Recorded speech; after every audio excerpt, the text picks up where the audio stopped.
بسم اللہ الرحمن الرحیم۔ شروع کرتا ہوں اس بابرکت نام سے جس نے مجھے بولنا سکھایا۔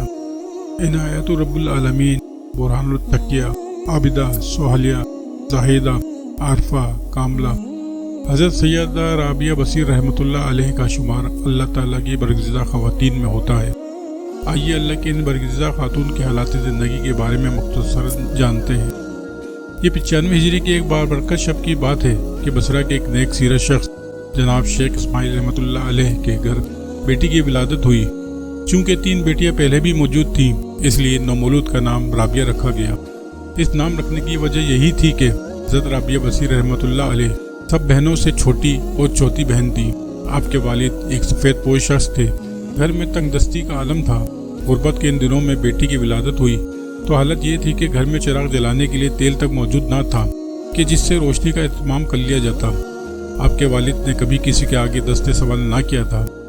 گھر کی اس حالت کو دیکھ کر حضرت رابعہ بصیر رحمۃ اللہ علیہ کی والدہ ماجدہ نے آپ کے والد ماجد سے کہا کہ فلاں ہمسائے سے تھوڑا سا قرض لے لیں تاکہ ضرورت کی چیزیں لا سکیں۔ آپ کے والد ماجد نے اپنے دل میں عہد کر رکھا تھا کہ سوائے اللہ کے کبھی کسی سے کچھ نہیں مانگیں گے، مگر چونکہ معاملہ ایسا آن پڑا تھا کہ اب اس کے سوا کوئی چارہ دکھائی نہیں دیا کہ کسی سے قرض لے لیا جائے۔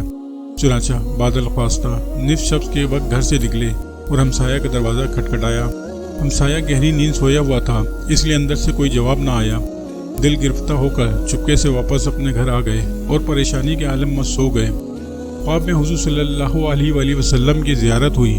حضور صلی اللہ علیہ وآلہ وسلم نے ارشاد فرمایا، اے اسماعیل، دل گرفتہ نہ ہو اور غم نہ کر، تیری یہ بچی جو آج پیدا ہوئی ہے مقبول بارگاہ الہی ہوگی، اس کے روحانی فیض سے دنیا کو فائدہ پہنچے گا۔ حضرت رابعہ بصیر رحمۃ اللہ کی عمر مبارک ابھی تقریباً 5 برس کی ہی تھی کہ آپ کے والدین اس دنیا سے رحلت فرما گئے۔ تاریخ کے اوراق پر نظر دوڑانے سے معلوم ہوتا ہے کہ جب والدین اس دنیا سے رخصت ہو گئے تو گھر میں کوئی ایسا نہ رہا جو گھر کی ضروریات پوری کرتا اور چاروں بہنوں کی پرورش اپنے زیر سایہ کرتا۔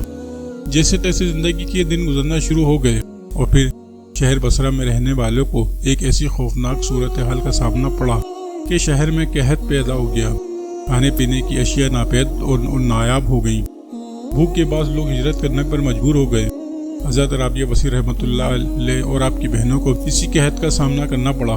چنانچہ بھوک کی شدت سے تنگ آ کر چاروں بہنیں اپنے گھروں سے نکلیں تاکہ اس شہر کو چھوڑ کر کسی ایسے مقام کی طرف جائیں جہاں بھوک مٹانے کا کوئی انتظام ہو سکے۔ ابھی راستے میں ہی سفر کرتی ہوئی جا رہی تھی کہ ایک ظالم شخص نے حضرت رابعہ بصیر رحمۃ اللہ علیہ کو پکڑ لیا اور آپ کو بصرہ کے ایک دولت مند تاجر عتیق کے پاس بھیج دیا۔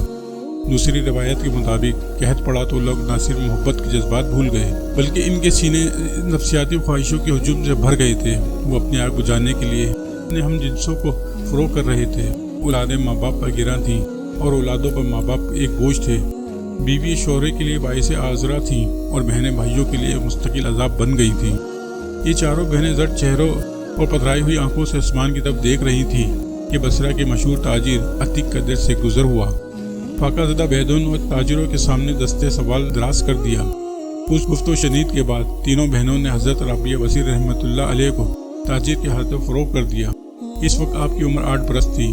تاجر عتیق نے آپ کو اپنی کنیز کے طور پر رکھ لیا۔ اہل نظر اندازہ کر سکتے ہیں کہ ایک کمسن بچی کے دل و دماغ 3 جان لیوا حادثات کا کیا اثر قبول کیا ہوگا۔ باپ سے ضدیں اور فرمائشیں کرنے کے دن، بہنوں کے ساتھ کھیلنے اور شرارتیں کرنے کے دن، اور ان سب سے بڑھ کر ماں کی آغوش محبت میں سونے کی راتیں، ایک بچے کا یہی تو سرمایہ ہوتا ہے۔ مگر وقت نے حضرت رابعہ بصیر رحمۃ اللہ علیہ سے ان کی ہر خوشی اور خواب چھین لیا تھا۔ وہ گھر کے تمام کام معصوم بچی سے کرواتا۔ حضرت رابعہ بصیر رحمۃ اللہ علیہ سارا دن گھر کے کاموں میں مصروف رہتی، رات کو تھکن سے چور ہو جاتی، مگر کبھی اف تک نہیں کی۔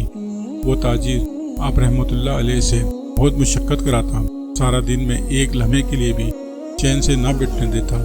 ایک دن مالک کے کام سے باہر جا رہی تھیں کہ راستے میں اس قدر زور سے گری کہ ہاتھ پر شدید چوٹ آ گئی اور ہاتھ نے کام کرنا چھوڑ دیا۔ رو پڑی۔ اس وقت بارگاہ الہی میں التجا کی، یا اللہ، میں تو پہلے ہی بے یار و مددگار تھی، اب ہاتھ نے بھی چوٹ کے باعث جواب دے دیا۔